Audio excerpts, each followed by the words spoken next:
찬송가 220장입니다.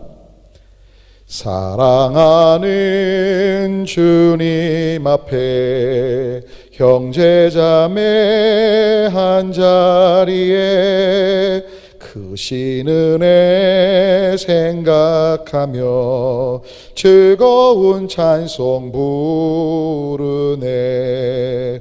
내 주 예수 본을 받아 모든 사람 내 몸같이 환난 근심 위로하고 진심으로 사랑하세.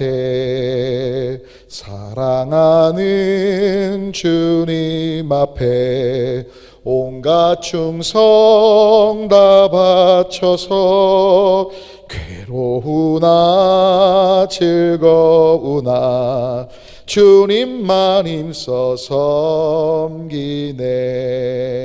우리 주님 거룩한 손 제자들의 발을 씻겨 남 섬기는 종의 도를 몸소 행해 보이셨네. 사랑하는 주님 예수 같은 주로 섬기나니 한 피바다 한 몸 이룬 형제여 친구들이여 한 몸같이 친밀하고 마음으로 하나 되어 우리 주님 크신 뜻을 지성으로 준행하세. 다시 주님께서 가르치신 기도 주님께 올리겠습니다. 하늘에 계신 우리 아버지여, 이름이 거룩히 여김을 받으시오며 나라가 임하시오며 뜻이 하늘에서 이루어진 것 같이 땅에서도 이루어지이다. 오늘 우리에게 일용할 양식을 주시옵고 우리가 우리에게 죄 지은 자를 사하여 준 것 같이 우리 죄를 사하여 주시옵고 우리를 시험에 들게 하지 마시옵고 다만 악에서 구하시옵소서. 나라와 권세와 영광이 아버지께 영원히 있사옵나이다. 아멘. 오늘 함께 나눌 하나님의 말씀은 시편 133편이 되겠습니다. 다 같이 한 목소리로 함께 시편 133편 한 목소리로 우리 봉독하도록 합니다. 제가 가진 성경은 구약성경 900쪽 같습니다. 함께 봉독합니다.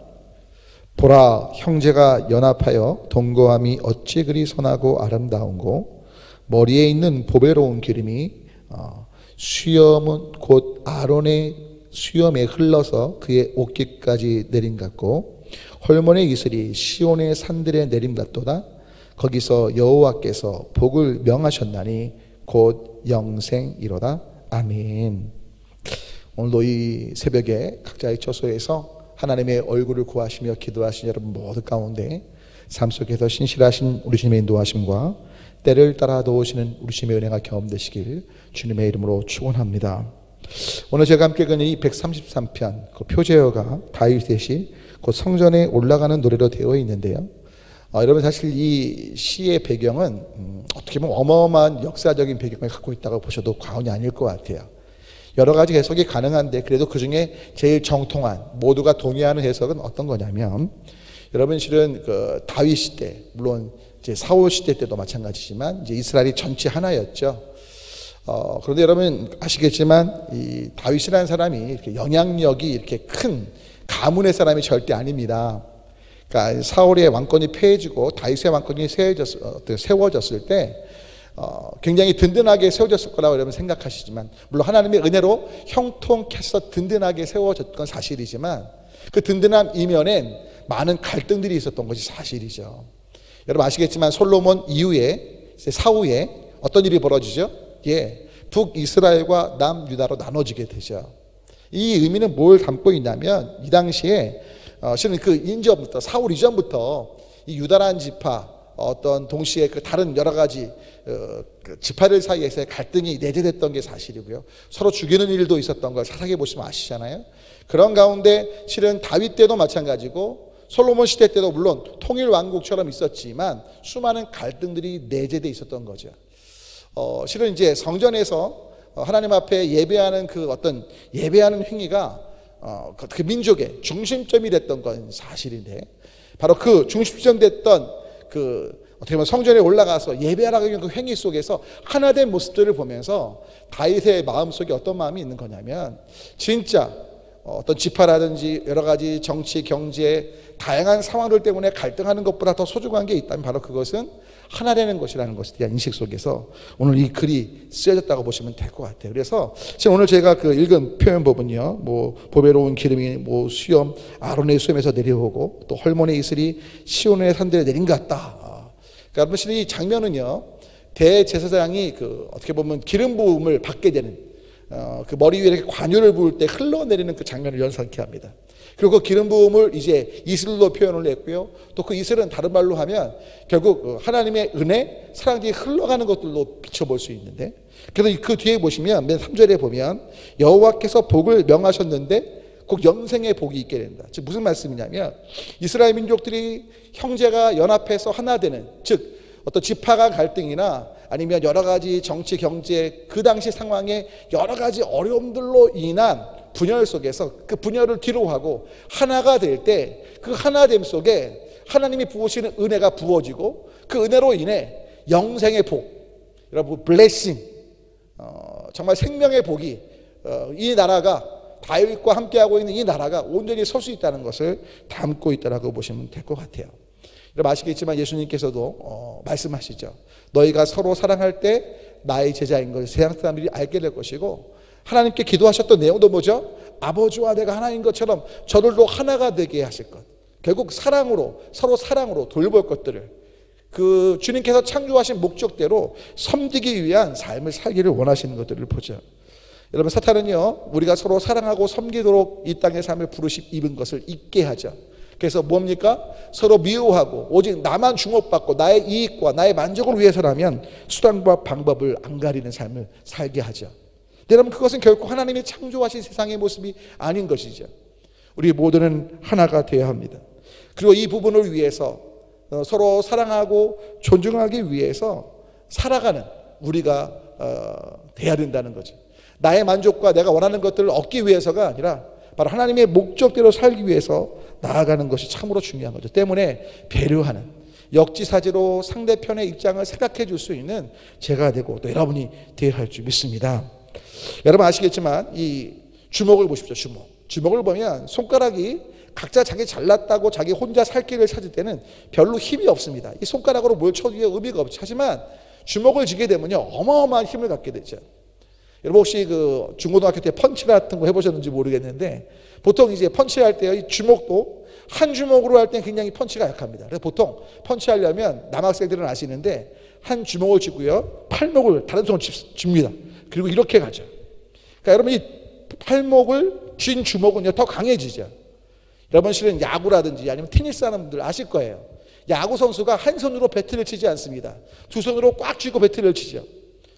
여러분 테니스도 마찬가지죠. 센 공이 올 때 반드시 두 손으로 상대편 볼을 리시브를 합니다. 받습니다. 여러분 바로 이것이 연합의 힘인 겁니다. 부탁을 드린 우리 새감리교회, 하나님께서 복된 예배당, 이제 입당, 봉헌 예배 주님께 드린 상황인데, 이제 우리가 진짜 이 건물만 아니라 우리의 삶을 들여서 우리가 어디 있든지 간에 성전된 삶을 살아야겠는데, 성전된 삶의 본질이 무엇입니까? 하나님의 사람의 삶의 본질이 무엇입니까? 서로 사랑하는 겁니다.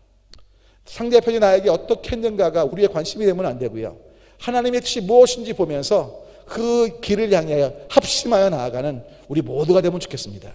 다른 걸 위해 연합하는 것이 아니라 사랑으로 섬기면서 복음 전하는 그 일에 우리 모두가 하나 되기를 간절히 소망합니다.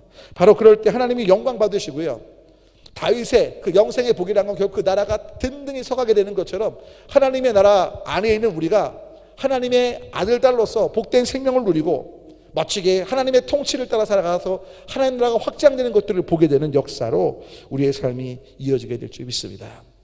여러분들, 분열은 도살입니다. 분열의 본질은 상대편과 나의 생각을 다르게 보고 틀리게 보고, 그리고 계속해서 나는 옳고 또 어떻게 보면 계속해서 내 뜻을 주장하는데 분열의 시발점들이 있다는 걸 잊지 마십시오. 때문에 우리가 분열되지 않으려면 나의 뜻, 내가 옳다고 생각하고 내가 보는 관점이 아니고 하나님이 보시는 관점이 무엇인지, 하나님의 뜻이 무엇인지 말씀에 근거한, 그리고 그 부분이 명확하다면 아멘하고 내 생각, 내 방법, 내 느낌과 달라도 갈 수 있는 우리가 되면 좋겠고요. 특별히 오늘 우리가 삶에 적용할 건 다른 게 아니고, 그렇다면 나는 과연 남을 미워하지 않기 위해 또 사랑의 삶을 살기 위해 오늘 실천할 것이 무엇인지 좀 삶을 되짚어 보시겠습니까? 그래서 부탁 올리긴, 혹시나 직장 상사에 대해서 미운 마음이 있다면 오늘 그에게 오히려 커피 한 잔을 대접하겠다. 아니면 성도들끼리 나를 뒤에서 안 좋게 말하는 분이 계셨는데 오히려 내가 그분을 축복하면서 그분 밥 한 끼를 대접하겠다. 할렐루야. 직장에서든 아니면 여러 가지 영역에서, 가정에서든 이런 일들을 지속할 수 있는, 또 교회 안에서도 지속할 수 있는 우리가 되기를 간절히 소망해 봅니다. 기도합니다. 하나님, 형제가 연합하여 동거함이 아름답다라고 오늘 다윗이 말하면서 마치 대제사장이 기름 붓는 그 장면을 묘사하고 있는데, 그리고 바로 그런 하나됨 속에 여호와께서 복 주신 그 영원한 생명이 있다고 말씀하고 있고, 그 의미는 결국 그 나라가 든든히 서가는 것인데, 하나님, 우리가 하나님의 통치를 따라 살아가는 하나님 나라의 삶을 사는 사람들로서 주님의 명령을 따라 사랑함으로 연합하게 도와주옵소서. 서로의 허물을 보듬어주고 배려해주고 더럽고 추한 것들을 정말 발을 씻기셨던 예수님처럼 씻겨줄 수 있는 우리가 되어서 사랑으로 하나 되어 하나님께 영광이요 주변에 믿는 자가 더해지는 복의 통로로 우리 모두를 삼아 주시옵소서. 감사하며 예수 그리스도의 이름으로 간절히 기도 올립니다. 아멘. 이 시간 기도하실 때 여러분 역시 나라와 민족, 북한으로 위협으로부터 우리를 보호하시도록, 동시에 여러분 또 우리 교회가 특별히 성도님들 한 분 한 분이 성전된 삶을 살아가시도록, 특별히 하늘을 위해서 이상원 집사님 여러분 정말 계속해서 주님의 국률 많이 소망이실 때 기도해 주시고요. 그 외에도 여러분 우리 노철자 집사님이나 또 우리 성시아 어린이 여러분 주보에 있는 분 떠올리시면서 여러분 함께 우리 이춘자 권사님이나 또 김정근 권사님이나 아시죠? 제가 할 일을 말씀드린 이도천 집사님이나 계속해서 함께 우리 노철자 집사님 위해서 기도하시면 좋겠고요. 동시에 여러분 우리 믿음의 세대, 다음 세대가 세워질 수 있도록 하나님 함께 하시도록, 또 지금 코로나19로 인해서 여러 가지 어려움 가운데 있지만 방역당국을 위해서, 의료진들을 위해서 또 우리도 지혜롭게 이 가운데 하나님의 뜻대로 살아갈 수 있도록 함께 기도하시면 좋겠고, 선교사님들과 또 부족한 종을 위해서도 다 같이 주님 또는 주여 외치고 기도합니다. 주님